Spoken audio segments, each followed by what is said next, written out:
United fans, armchair gaffers, brothers, we're joined here today in solemn prayer for Manchester United.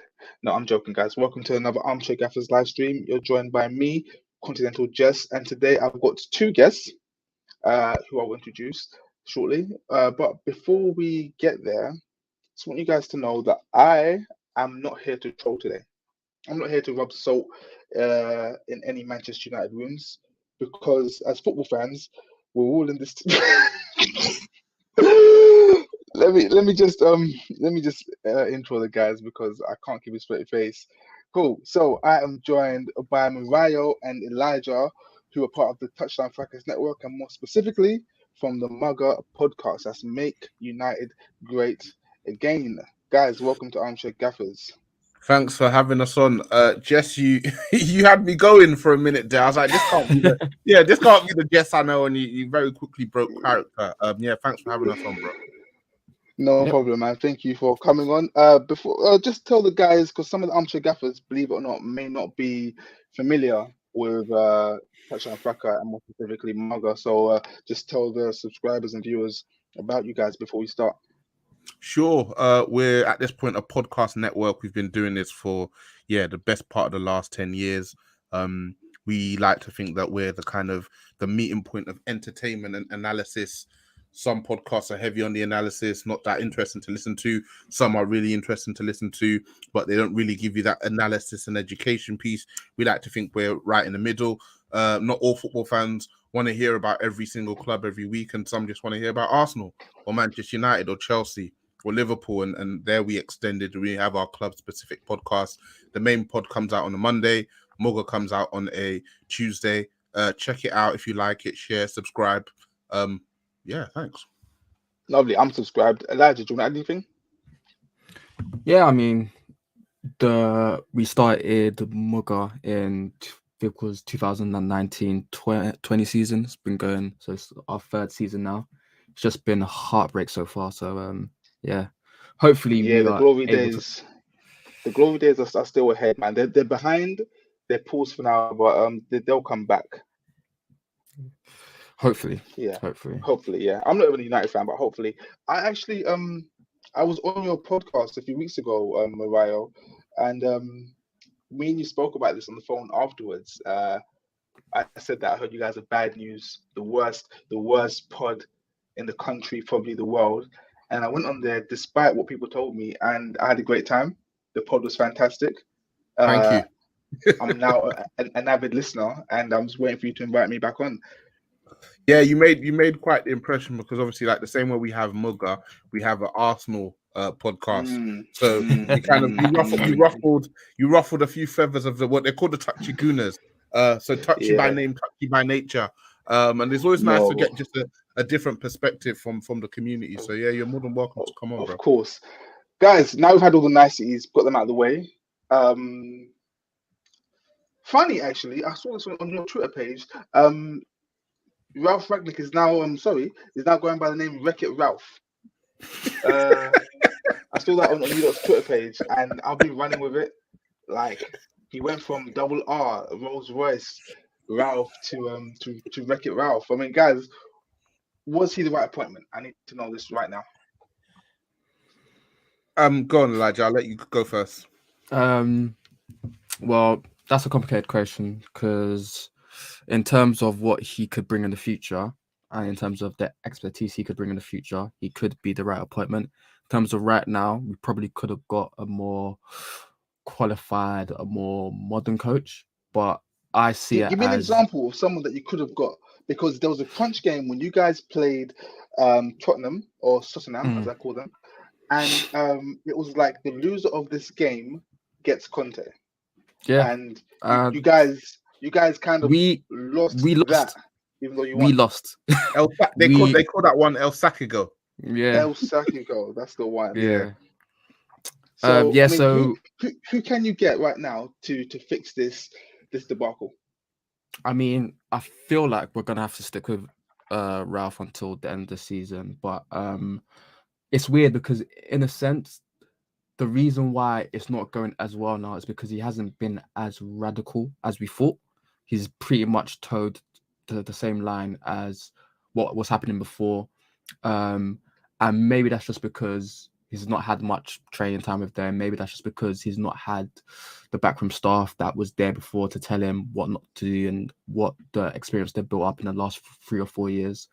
But yeah, it's been very strange because it's been a tough watch. It's been a tough watch. It's been very tough, and it's been tougher with the fact that we thought there would be some sort of relief because it was an appointment that it was one of them appointments where you see it all over Twitter as in like something that a club would never ever do. So when it was actually done, it was like finally the club's being smart, and the way it started, it just seems like we're cursed at this moment, whatever direction we go. Yeah, from a neutral perspective, with all the fanfare that happened when you guys appointed Ralf, I was worried. Yeah, okay. I didn't know anything about the man. I'd heard his name, but I knew nothing about him. But the propaganda and the media storm sucked me in, and I was quaking in my boots. But now, when I look online and I look at his record, okay, if we're talking about honors, okay, what he's won, he won the Regona Liglia Sud in 1997-98. No, stop laughing, guys, please. This is a very serious show, okay? Let me do my show. This is my livelihood. He also won the UEFA Intertoto Cup, the very popular cup that everyone's trying to win every season. He won that with Stuttgart back in the year 2000. He got promoted with Hanover in 2001-2, and with Schalke, he's won the DFB Pokal in 2010-11, the Super Cup in the same year, and the DFL Liga Polka in 2005. Those are his honors. Okay, guys. Looking at this now, I'm just thinking, how was I duped? How was I swindled? He's not the man he was portrayed to be. Mariah, are you happy with him taking the helm? For me, it was always a case of what I know him more for is what he did as an executive, the work that he did at RB Leipzig as part of the RB group, his kind of eye for talent. And obviously people have dubbed him kind of the godfather of this sort of Gegenpressing era of German football. So, you know, the Tuchels, the Klopps, the Nagelsmanns. So that's what I knew him for. And I was always more interested to see what he'd do in that role, because I think that's where our direction is probably more missing, which means that Van Gaal comes in, you do what Van Gaal does once for a bit, then he goes. Then Mourinho comes in, you're doing a complete 180, you're doing what Mourinho wants for a bit, then he goes. Then Ole Gunnar Solskjaer comes in, do what he wants for a bit. So the squad is a mismatch of players based on the thoughts of whatever the manager was for a period of time. So whenever a new manager comes in, they have to use what they have and hopefully get to stay long enough to bring in a squad to their own liking. So I was always just going to judge him at face value. I haven't been impressed so far. He's a really good. How could you not be impressed? He's managed teams like FC Victoria Backyang. The record. Listen, listen. The record and who he's managed is one thing. The other side of it is just quite simply, his ability to coach and get his team to use his philosophy and his practice and how he wants them to play practically on the pitch. And so far, it hasn't meshed well. I'll give him a bit of time because obviously we've had COVID and we've had time out and off the training pitch. But it hasn't started well. We had a good period in our first game against Crystal Palace, which had us thinking like, give him a few more weeks with these players, he's going to have them looking a lot sharper. But we've actually progressively got worse. It can't get any worse. That's all I'm telling myself. It can't get any worse than it is. That game against Palace. Yeah, that game against Palace, or more specifically. Yeah, the first half, okay? You guys were like, yes, we have a manager that's going to do what we need done. And I asked a question, and because of how I come across, people think I'm a lunatic. I said, guys, hold on, wait a minute. Is this not just the popular new manager bounce? Happens everywhere. No matter how big or small the club, you have the new manager bounce. And I was assured that no, this is the real deal. And you played Palace, you played Norwich, Newcastle, Burnley, and you've played Wolves. Wolves is the first team you've played who are in and around where you are, and you just looked all out of sorts, all out of sorts. But the thing is, though, I think United had to lose that Wolves game for their own good. I've said this plenty of times on the Armchair Gaffer podcast, and I'll say it again. In my opinion, the worst thing you can do when you're playing badly, like United have been doing for some time now, is win games, because it papers over the cracks and makes people believe that, no, we're on the right track, we're building. However, when you lose games and you're playing badly, it was everything. Mariah, sorry. I agree, but the good thing about him and the good thing about not just German managers, I think it's managers who know what they want from their teams.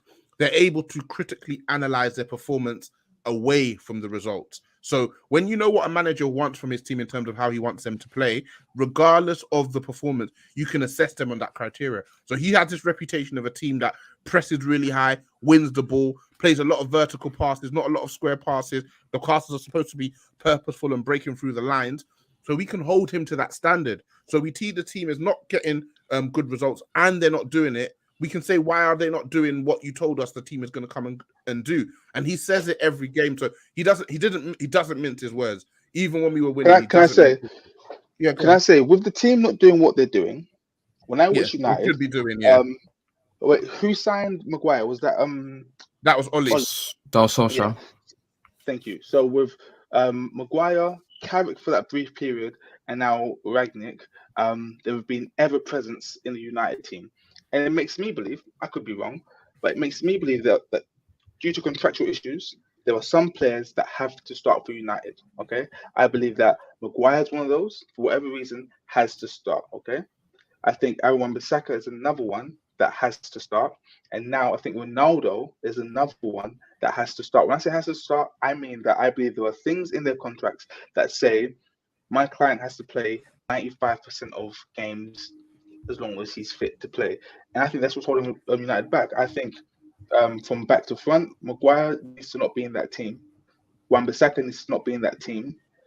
I think you need to get a more capable midfield. There's no team in world football right now that is looking at McTominay or Fred and thinking, oh, we could use those two in our team, or either one of those two. No, but if they're on the market, the caliber of team that are coming in for them would be your Evertons, with all due respect to Everton fans, but that's who's going to come in for them. And that's not the kind of players you want at United. You want players who are going to be poached by your Real Madrids, your Bayern Munichs, your Juventuses, your Barcelonas. You don't have that. And lastly, the last player I mentioned was Ronaldo.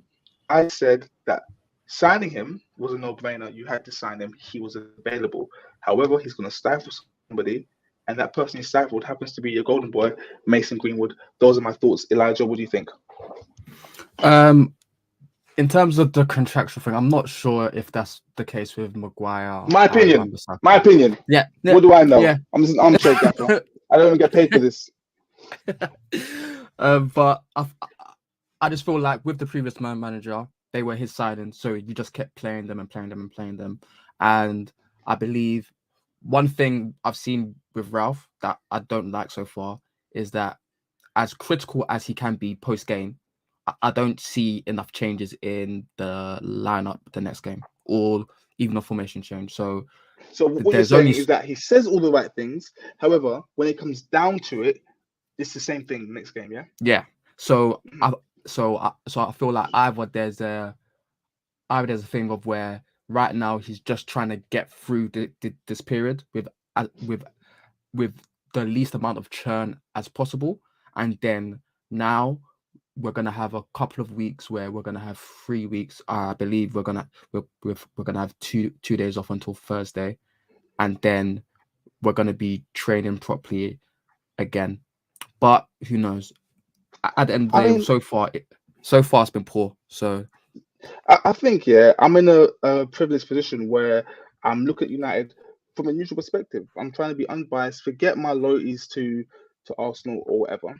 But looking at United, there are so many weaknesses in that team. The system is broken from top to bottom, and the players you look to and rely on are the ones that are holding you back. Another one, in my opinion, is Bruno Fernandes. When you guys played Burnley the other day, I watched that game in its entirety. And I said to myself, you guys won 3-1, but it wasn't a convincing win. I'm sure you'd agree with me, Mariah. Like watching the game, you guys weren't dominating them in a way that it was an easy win despite the scoreline. I said to myself, if Bruno Fernandes was playing against Burnley, you guys would have lost. And I believe that he's one of the players that stifled you against Wolves because Wolves weren't that great. If you listen to the media and listen to what all the pundits are saying, oh, Wolves are fantastic. They got the ball down, they played, they compressed United, all of that. No, they were just okay.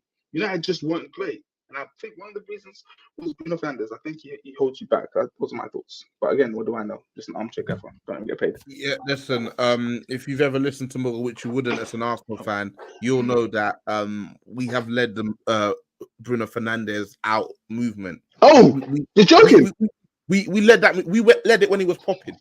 We led So it when I'm not alone. No, guys have hopped on now post Ronaldo. We led it when I've been saying this from the beginning. But the problem we led this when he was breaking records and he was scoring goals. I cannot. That what he does is not football. That is not football. Listen, I got to shout out. I got to shout out the footballist. Yeah, he's on Instagram and on Twitter as well. He said it. I got in the comments. People were jumping down my throat. Okay, Bruno Fernandes is not a player maker. Yeah, he's not a guy. Yeah. He can ball very hard and very far, and he plays for himself and Ronaldo, and he's holding the team back. Interesting. So you say he plays for himself and Ronaldo. My theory before we signed is that they have similar impacts on the team. So they're turnover merchants. They break the team structure and they're pretty selfish. But what they do make up for in regards to that is that they have match-winning moments. Your team can just about get away with having one of those players because a lot of the time when you have that player in your team, it feels like you have one less man.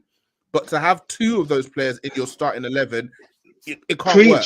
And it's going to take away from the others. And we already saw it for Portugal. There's a reason why when Bruno plays for Portugal, he's unable to recreate the same performances that he did because what he's able to do when we play the poorer sides is we get a lot of the ball. So he's able to try things again and again and again and again until he eventually does something right. When you play the bigger teams, a bit like Harry Kane. Harry Kane has 1,000 shots to score. He's taking... Where did that come from? Where did that come from? No, I'm just saying no. Harry Kane one. I respect it. No, please, no. Yeah, I like Harry Kane. Yeah, the point I had to find a player who does something a lot. Okay, Harry Kane has a lot of shots. If you look at maybe not this season, but his seasons when he's scoring all these goals. There was one time, I think.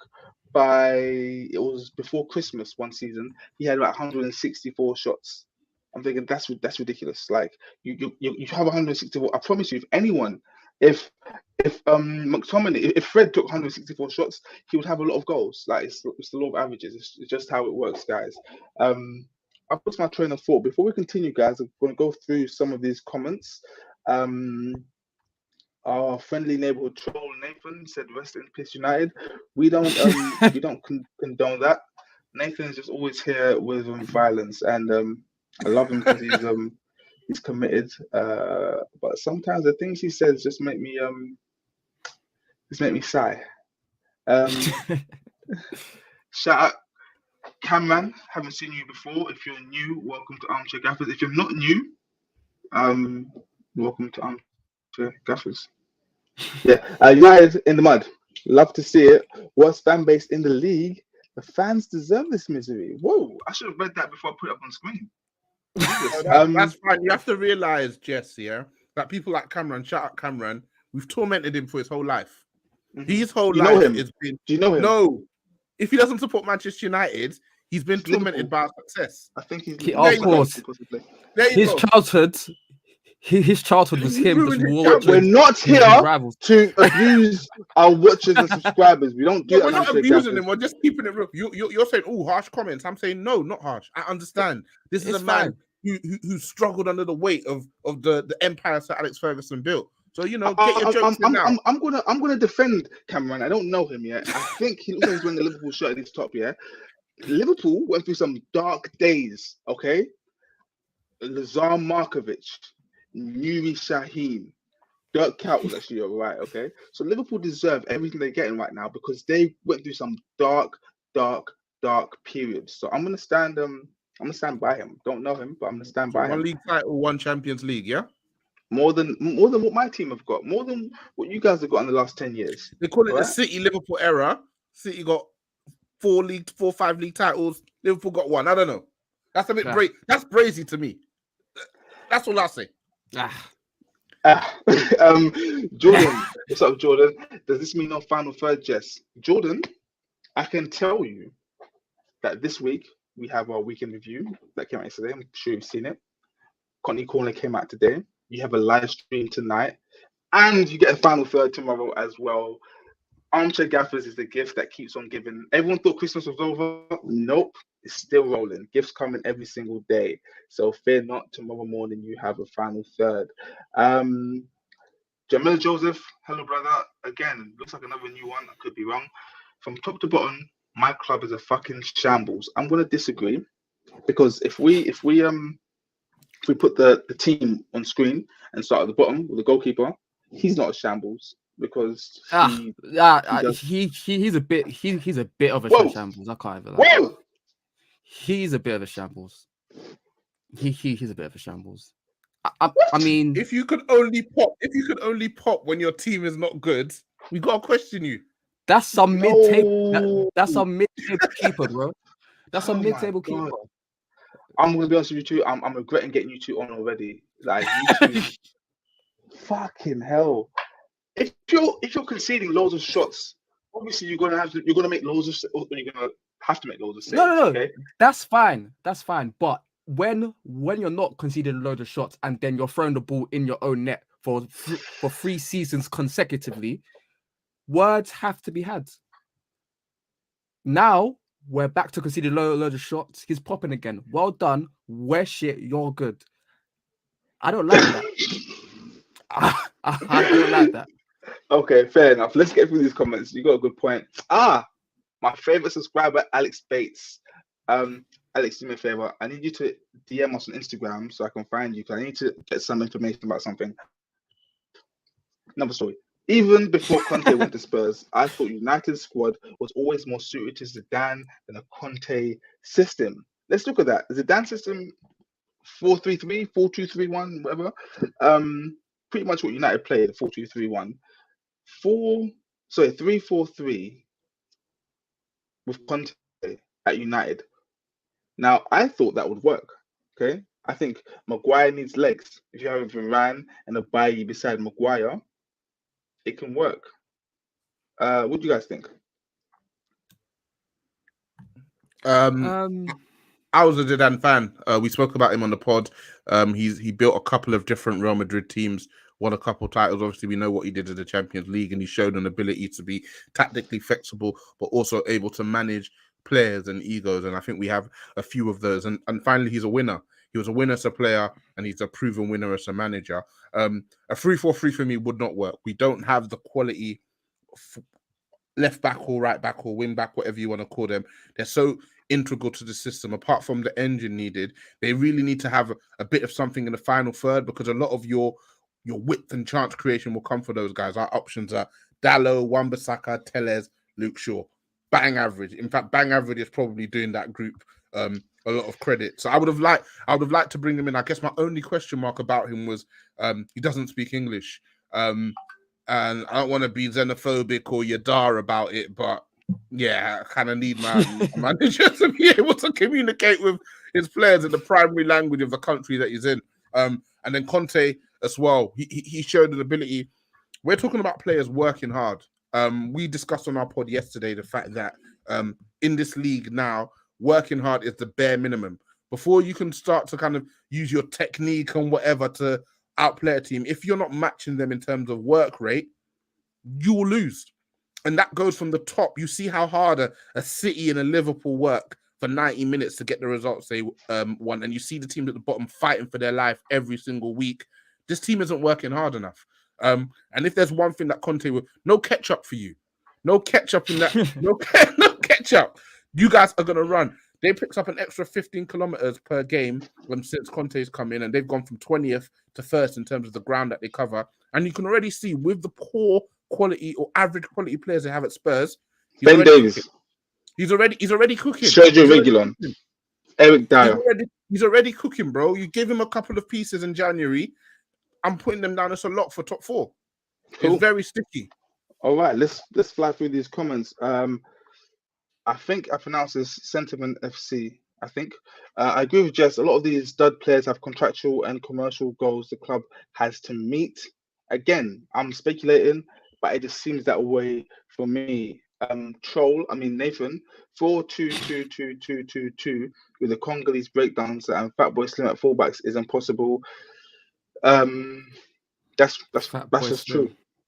That's Luke Shaw. Yeah. I mean, Nathan says a lot of wild things, but that for me is just true. I said a few weeks ago on Armchair Gaffers, Crystal Palace would not take Aaron Wan-Bissaka back. Who's their right back now? Joel Ward. Mitchell plays left back. Yeah, what? Who's the right back? I think it's Joel Ward right now. I think you're doing him a disservice. I think he gets back in Crystal Palace's side. He probably does, but that's not because they're mid-table team. Hold on, Tyrick Mitchell. And he's right back. He's left back. Yeah, I suppose he's left back. Oh, I might be wrong. My bad. Sorry, guys. No, but yeah, no. Yeah, for me, yeah. Cool. Let's go through these comments. No sentiment. All the technically secure players are on the bench or made a sacrifice for United. All the shit players played yesterday. Kelvin Kubrick.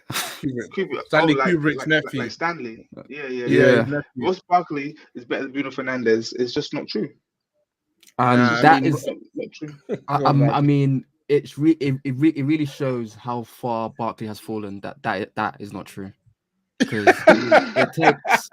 it takes a certain level of talent to be as idiotic as Bruno is. It is decision making, and Barkley can actually. My thing about Bruno, wow. My thing about Bruno is that when I watch him and I watch him get the ball and then shank a pass off the pitch, yeah, somehow he finds a way to blame a teammate. Somehow, I've seen it so many times. He gets the ball, he shanks it, yeah, and he says to his teammate, "You should have been there." Like, how? But yeah. I mean, it's been what, 2 years now? It's coming up to 2 years now since we signed him. End of the month. It's 2 years. Feels like 5. I feel like I've aged 4 years just watching him play football. It's just horrific. It takes its toll. It takes its toll on you. And the fact that he's not getting the goals anymore, and that's the only reason why people have realized how poor he is. It makes me sick. It really does shine a light on the fact that people just gloss over everything they watch on the pitch and just stick to the hard facts that they see on paper. It's because of the times we're living in. We're living in the stats generation. You know, you had the Industrial Revolution. We're living in the stats revolution. These Americans, no offense, Alex Bates, have come into our sport, and everything was just stats. Did you guys see what they said the other day about Pulisic? Or what they keep saying? The LeBron James of football. An absolute far. Listen, I agree with you. And it's like Benzema said, like Jude Bellingham said, guys will play shit, grab a goal, and people will say they played well. That's not the spirit of football, you know? These kids are looking back at Ronaldinho and saying, oh, why were you guys hyping him up? He was only getting 9 goals a season. Like, what do you watch this sport for? I don't understand. This is why when we were leading that Bruno Fernandes out of the team, out of my club, they were calling us mad. They were calling us all sorts of words. Listen, we're brothers to a certain compliment. You know what they like to call us. They were calling us all of that. Like the thing is that even me, I wasn't as radical at first as getting him out of his club. All I said was just put him out on the right wing where he could be less harm, and I was called all sorts. I was called. Now, I haven't got a crazy man. Just all sorts of stuff. Because the thing is, yeah. I thought about putting Bruno Fernandes out wide as well because, guys, believe it or not, yeah, I think about other teams other than Arsenal. Okay, like I'm not like I love Arsenal and Millwall, but like I think about other teams other than Arsenal and Millwall. Yeah, By the way, I'm going to Millwall on Saturday, Millwall Palace FA Cup game. Oh, So that's good. Yeah, that's gonna. My area's gonna be locked off, mate. yeah. Where are you from? You from near me? Yeah. Oh, crazy. Bermondsey. Yeah, so I'm gonna be there. But to be honest, I've been to the last Millwall game I went to. Tim Carey was playing, so it's been a while. Tim Carey. So, yeah, Tim Cahill. Yeah, but Tim Cahill. where was I? Yeah, Raw. Tim Cahill. Yeah, years ago. I said put Bruno Fernandes on the right or the left, yeah, to do less harm as well. But the thing is, he has not got any attributes to play in that position. Yeah, I don't know if he's fast. I've never seen him run. I don't know how He's good not. his dribbling is. Yeah, It's horrible. That's why he plays the way he does, because he can't dribble. He has to get it and then feed it out straight away because he can't take on a man. Either that or he tries to buy a foul. If he buys a foul, yeah. he shouts at the ref or the other players, and that's his whole game. Just shanking the ball in whatever direction. You know what I think? Yeah, looking at Bruno Fernandes, yeah, I just think about Bernardo Silva, and I just think like Bernardo Silva. Must look at this guy in Portugal training and just think, how are you even here? Like, how far has football come? Because they're on two different stratospheres, if you ask me. But listen, I digress. Let's go down. Alex Bates said, just rank these four players: Bruno, Papu Gomez, and Emil Forsberg. That's a no-brainer. Papu Gomez is one of the best football players to ever grace the game.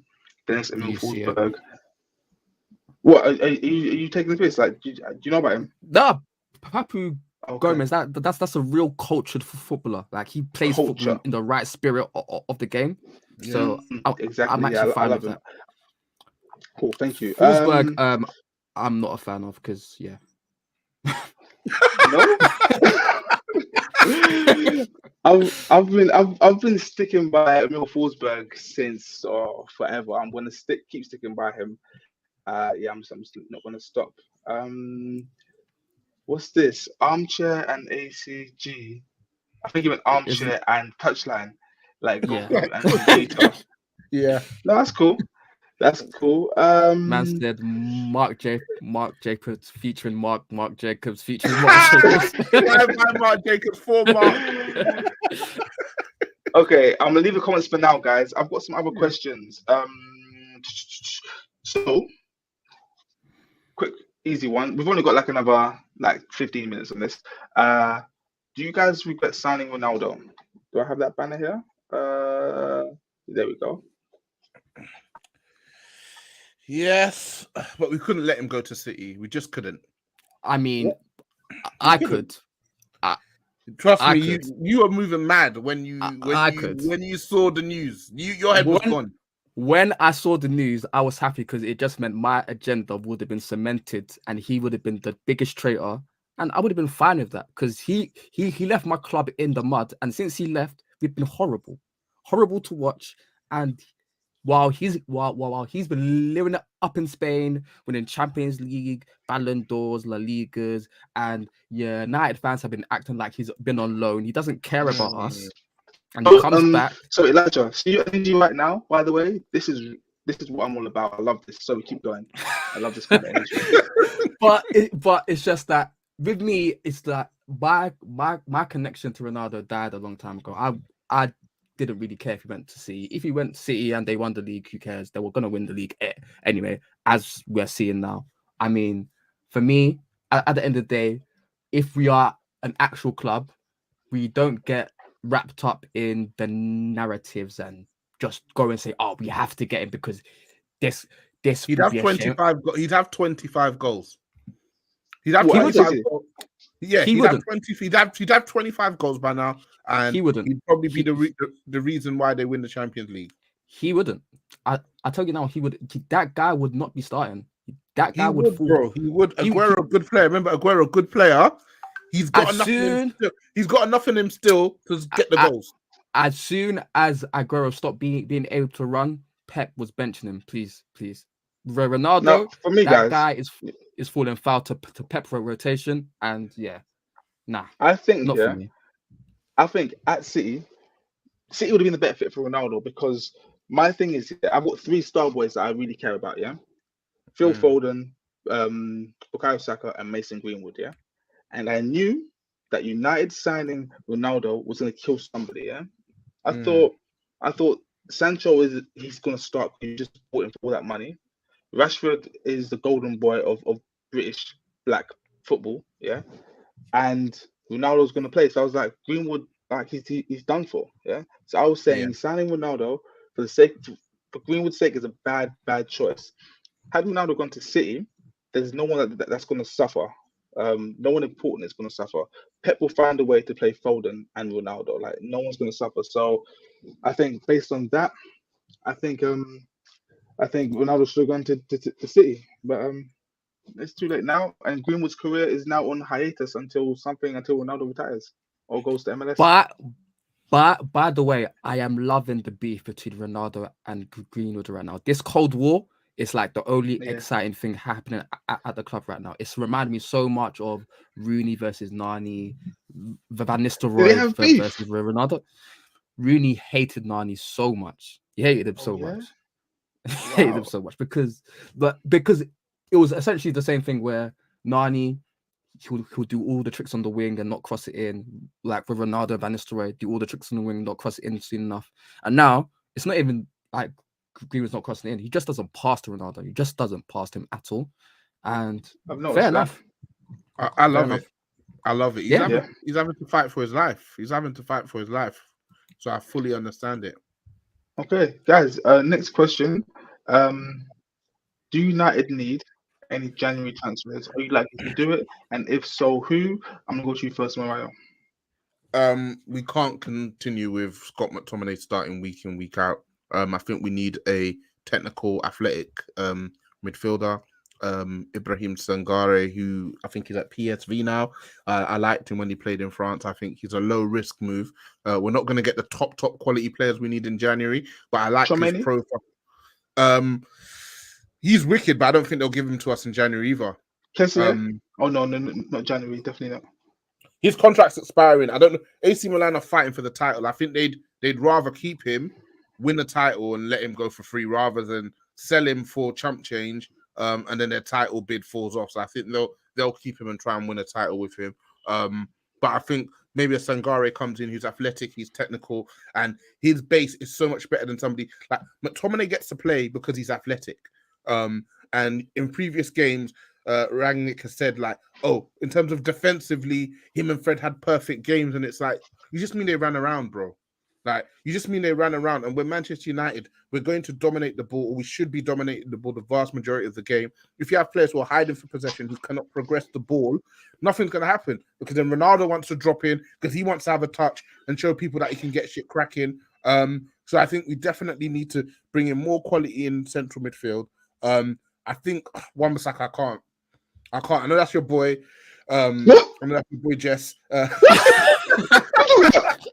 I can't do it. Dalot is slightly better. I know we've loaned Ethan Laird to Bournemouth. I'd bring him back. He can't be worse than these two. He can't be worse than these two. I find and he can create chances. I need something else, man. He's killing me. Two things. You said about Ronaldo dropping deep. Yeah, one of the things I hate seeing is when Ronaldo tries to drop into midfield and get play going, because he drops in, he comes in short for it, shows for it, and just sets it back and does nothing. Doesn't set it back, spin off and get the ball back. He just sets it back and does nothing to say, yeah, look, I'm trying to get involved. Like, Ronaldo, we don't need you there. You're gonna do absolutely nothing here. The other thing, oh shit, what's the other thing he said about I lost my train of thought. Wan-Bissaka. McTominay? Oh, Ethan Laird, right back. Yeah, forget it. It doesn't matter. So Elijah, January transfers for you. What does happen? I would be quite similar. I do feel like we do need. Personally, for me, I would get into, just because we just need some depth in there. Because,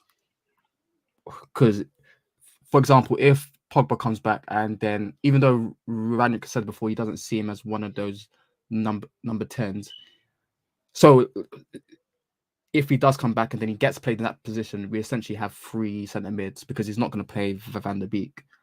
So, me personally, I would get into. Sangare is a good shout. I'm not sure how likely PSV would be to let him go since this is his second season there, especially it's Jan as well. Kamara might be a good little pick up, but he's not that progressive on the ball.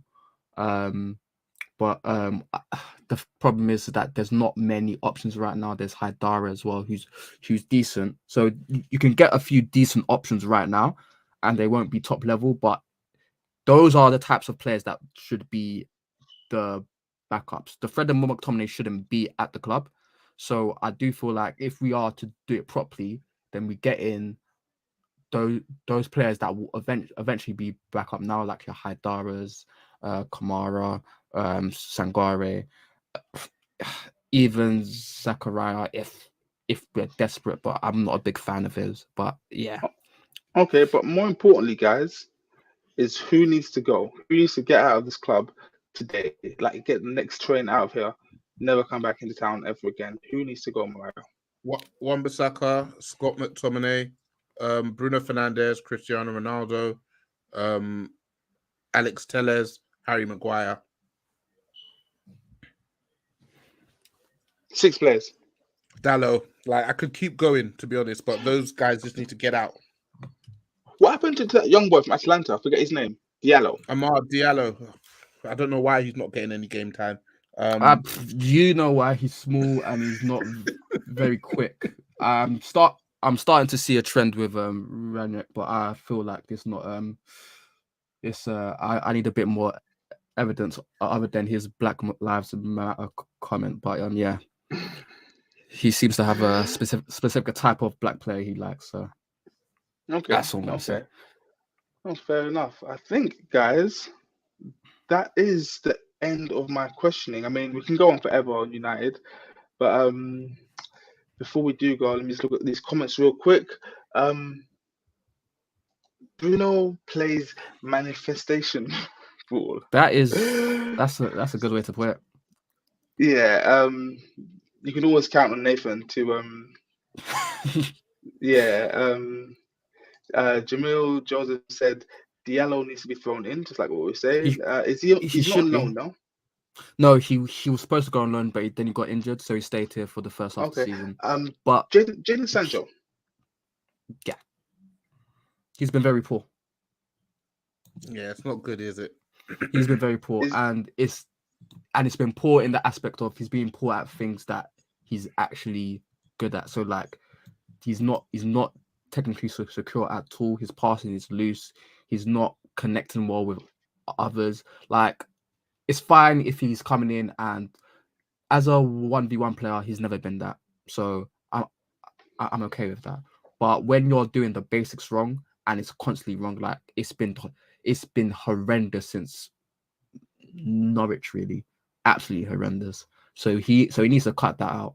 But I do feel like he's better on the right, and the switch to the left has been very weird from Rangnick. But yeah, I was saying when he first came in, he was having a slow start. I was saying that he's shone at Borussia Dortmund playing with Hakimi behind him.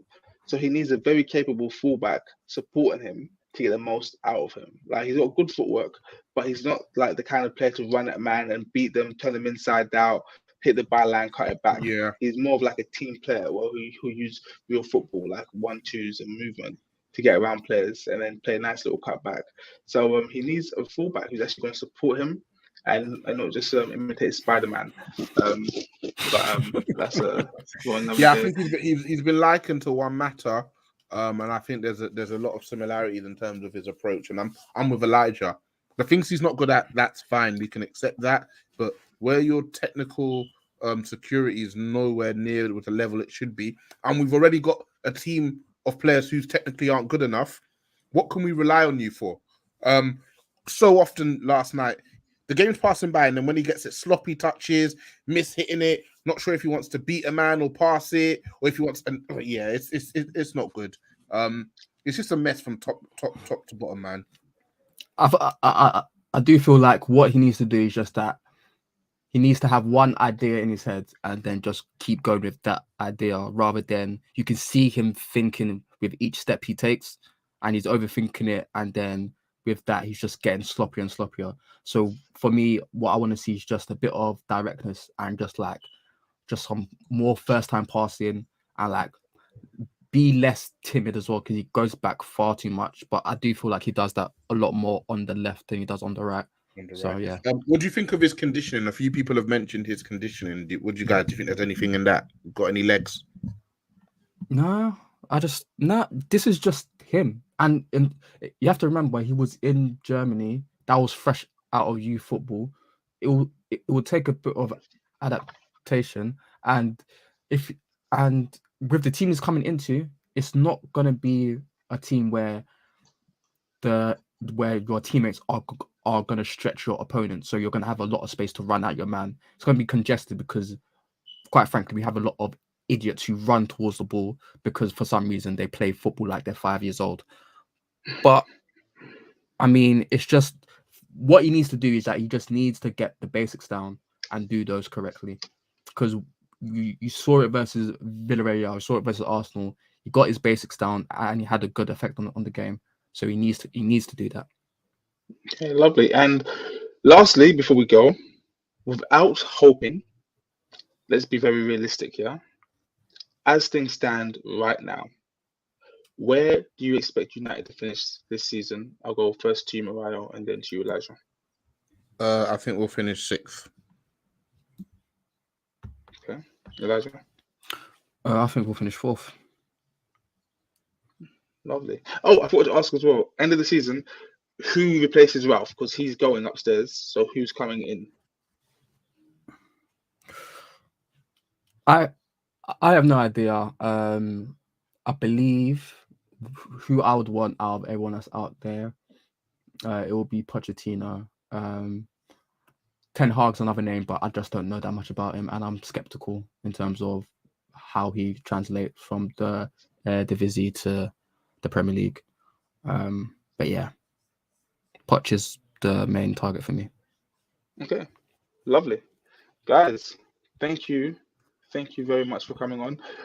Before we go, please, Mariah, tell the viewers about you guys again. Sure. So myself and Elijah, we're on a weekly Manchester United specific podcast called Muga, MUGA, Make United Great Again. You can find us on Twitter at TLF_Muga. We're on Spotify. We're on Apple every single week. We're part of a Touchline Fracas podcast network. Weekly pod comes out on a Monday. Muga comes out on a Tuesday. And we've got all sorts of content for you. So yeah, subscribe, follow, check us out, share with your friends. Thanks for having us on, Jess. Thank you so much. No, don't thank me because I regret this.